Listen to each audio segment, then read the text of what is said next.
I would like to weld that up, but it's pretty wet out. I don't really like welding when it's this wet. Oh, and also the reason why you see a camera to scratch the lens is my camera that got soaked when I made that last video has not had enough time for me to feel comfortable turning it on. I did try turning my Canon on, and that thing might be dead. I was gonna die on its own anyways. Everything in that camera's been breaking left and right, and I've been just throwing parts in it from a different camera that everything breaks in left and right. Now, I read multiple posts on Facebook about using an angle grinder to make welds look good, which I thought, at least in the back, the welds did look good. But, you know, I figured maybe I could make the welds look not there. So, I went for it. Now, they did look terrible in the front. They were terrible in the front. And also, the real reason I had my grinding wheel out to begin with, because I originally was going to just leave it how it was, but I wanted to grind this back so the cables are less likely to hit this and cause problems. I guess I'll still have something to hit, but it's not near as close as it was. The angle won't be as harsh. And I could take this back further, but I don't want to risk weakening the tube here. Yes, there's a lovely scratch. But you can see here, if I block the sun out, we're not hitting. See, kids, this is why you don't have a lens cap and mud on it. As you can see, it's raining out, which means the humidity is as high as it possibly can be, so if I paint, it'll never dry. So, I'm gonna fire up the kerosene heater. I'm gonna paint with one door open, and close the door and leave and come back in between coats. See if we can get a good 90 degrees in here, huh?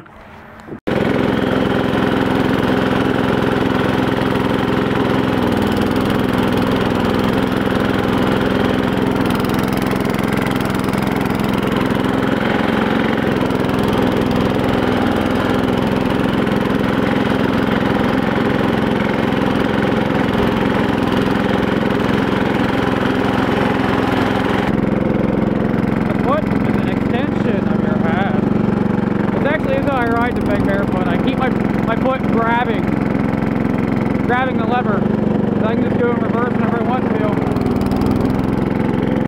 It's kind of interesting. It feels borderline chilly and kind of on the dry side out here. Then in here, it's like 20 degrees hotter and just peak humidity. I think part of it is because we had a bunch of rain and you can see the wood's all soaked, the roof leaked, and I can see fresh mold growing. And I gotta get a giant tarp over the roof. I rent, so I'm not going to put money into this place when I could lose it. Like, well, I know I've got it for till not this August, but the next one. But you know, that could be the end of it. I swear this bike is made of conduit because I have barely cranked on it, and I'm just crushing it like it's nothing. That does not feel any tougher than actual conduit. That is just a lot easier than I expected. So then I gotta ask you, what the other methods that I can't handle? I gotta use American bits on the shit. I do not like it. About to quit on this whole project. Also, I got an idea. Let me know what you feel, what you think. That maybe I could take two of these motors. I'm considering chopping apart my old BMX bikes and kind of welding them together and making a custom frame. And I was thinking, since I'm gonna have two sprockets left over, and I was kind of thinking, what if I made a dual motor setup? Interesting idea, I think. Because these motors, I'm pretty damn sure, work in reverse operation. If you start them backwards, they work backwards. So I literally could make motor mount here, make a split setup, like how some people do to get dual throttle, but instead one throttle to operate two carburetors, which I already did something like that before, trying to put two carburetors in the same engine. But what if I have dual engine? I think that'd be interesting, wouldn't it? Maybe the balance, yeah, and I can use the front wheel in the back, and it can just be bump start, just like my dad's bike. Yeah, and I just had a thought, you know, I can make this dual motor setup idea way more manageable. Have two clutches so I can easily grab them both at the same hand, but so I can pop one clutch and start one motor, then start the other. Because it is, when you look at the clutch, sometimes your tire locks up when you got good compression, and like, you know, starting on gravel is a big hazard, and I don't know if it'd be able to start two motors at the same time, but if the clutches are separate, I can start one motor, then engage the other. I like that. I can even do a soft engage where I'm just half pushing one clutch, half pushing the other. And yeah, I like as much as this fit's coming along here. But yeah, as of now, the dual motor setup is only a thought, and I will only seek it if encouraged to. I hate this bike being metric so bad. You see, this all thread isn't long enough, and I could just replace it with a grade 8 bolt at Tractor Supply. If it wasn't metric, I will check, but their metric supply is incredibly limited and very expensive compared to their not metric supply. Yeah, my tired mind screwed up. I didn't think that through. Like the fact that if the bolt head were right here in this one, this would have been long enough. So this bolt's way too long. Even with the two nuts, it's just too long. Ethanol is terrible and it ruins everything. This fuel line has only had fuel in it 5 or 6 times. Maybe 10 if you count me like sucking kerosene out of a thing and spitting it in the other or something like that. But this has barely been used. It's just been sitting around in emergency test kind of situations. And because of that, this fuel line's already so stiff, I can't properly thread it on the ends over here. Because ethanol. You know, I originally thought I didn't want to use that gas tank at all, but I might keep it depending on how the clearance looks at everything and if it doesn't detract from the look of the bike. Because, you know, I want to weld up a bracket up here and have a big rear tank, kind of like what Dinky does, but more redneck. But I want to use a metal tank. You see, the only tank I have up for donation right now is this guy, which if I JB welded up some cracks here, it would look hideous. But it would not leak, and it would be a gallon, which is better than the half-gallon tanks. Or hell, it's metric. It's probably some liter crap. Alright, so we're not dripping gas out of this doohickler yet. Yeah, I better find a flathead so I can tweak that. Well, that could be a problem. Looks like I might have to take the grinder to my self-tappers. And,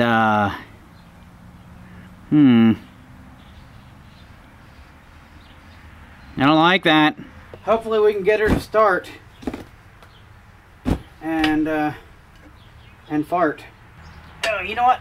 I'm definitely gonna end up. Oh, hey, I had an angle grinder bit down here from before when I was doing this. All right, but you know, before it's all said and done with, I'm definitely gonna weld some washers to weld a washer to that kickstand, so it actually works off road. Since this bike's gonna be almost entirely used off road.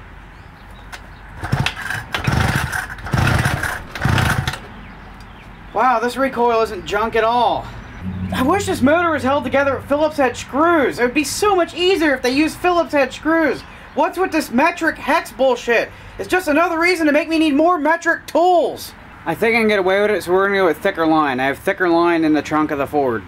This string is so oversized that I couldn't actually get a knot in there. I had to just fray it up and hit it with a lighter. It was the only way that was even gonna work, which I had to get it as skinny as possible, hit it with a lighter, and keep straightening it out the end just to make it go through here with a pair of pliers. So this has been rough. You ever heard of the X-Files? Well, this is the Ball X-Files. Stupid. Bloody, suddenly I scratch them off my hit list.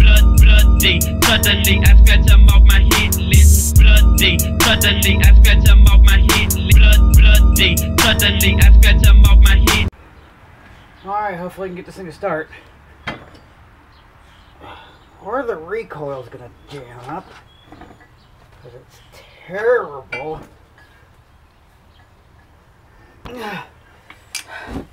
What the hell?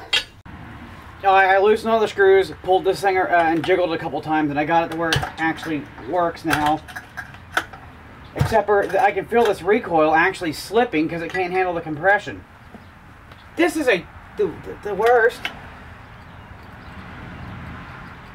I hope that's a primer.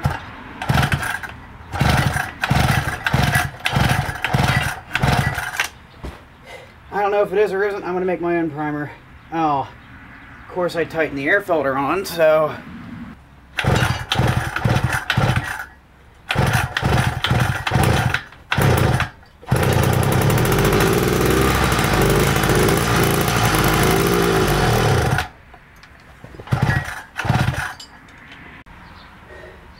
Yeah, I don't know if it's RPMs or enough. I don't think they are, but maybe I should get out the man killer drill. And again, that drill probably weighs more than this motor. I wouldn't be able to hold it to the damn thing. I swear this carburetor isn't doing anything anymore. So, yeah, we got her open here. I push this thing up and down, and you'd think it'd be a primer. It sounds like a primer that's not getting fuel. If I blow in this hose...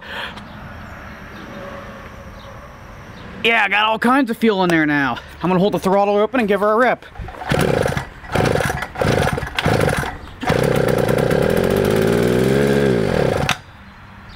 Yeah, so carburetor quit carbureting.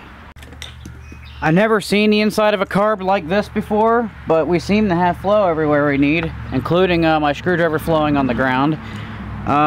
We got flow through that jet, whatever the hell that little hole is. We know the float works because when I took it apart, gas just poured everywhere. We got flow through this little tube here, which leads to this hole here. That works. Yeah, every little thing I could find had flowage. I mean, I couldn't really blow into that idle jet too well.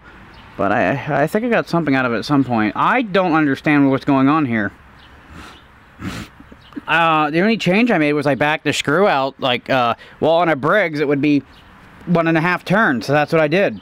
And it, I didn't have any success. Put it back in. Still no success. I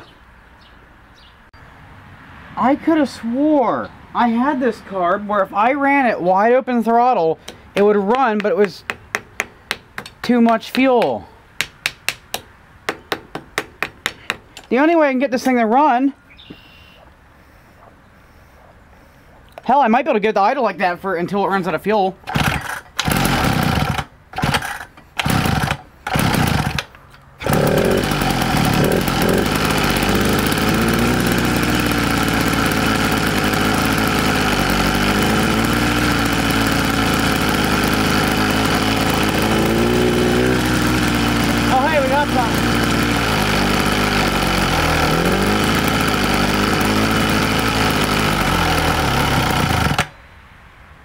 I think it actually ran off the carburetor that time.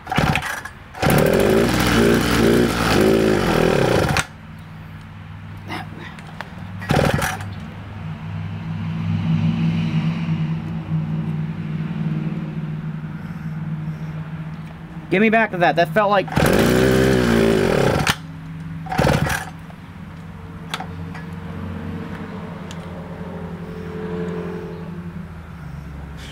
That almost felt like something there.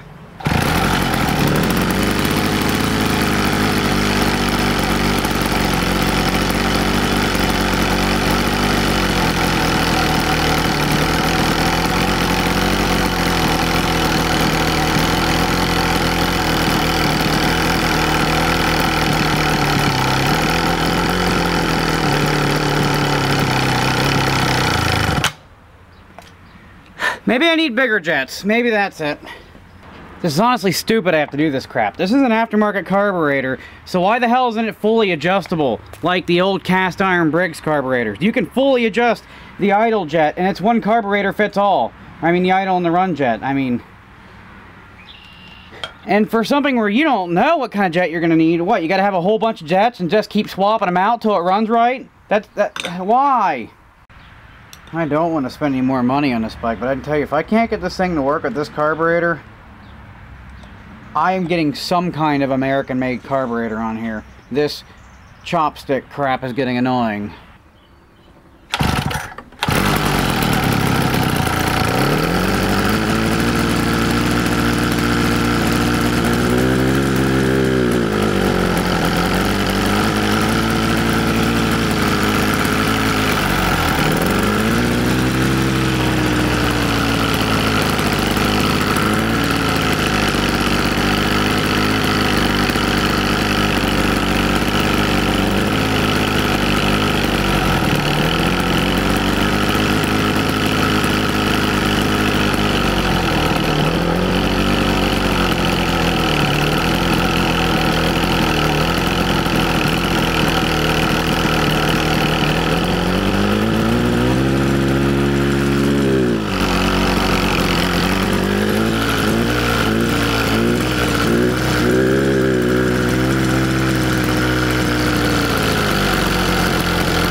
Well, I just figured out whatever the hell this thing is. You give it a rip, it comes, if you pull it up really hard, it snaps into place. But before I got to play around with that, I took a pull on it, and it ran for a second and stalled out. And yeah, the knot came out, and yay. You know, I gotta say, I feel like it's about 7, maybe 6:30, and it looks a lot darker than it should, and it looks pretty dark off in the distance. I wonder if we're gonna get a banger boom.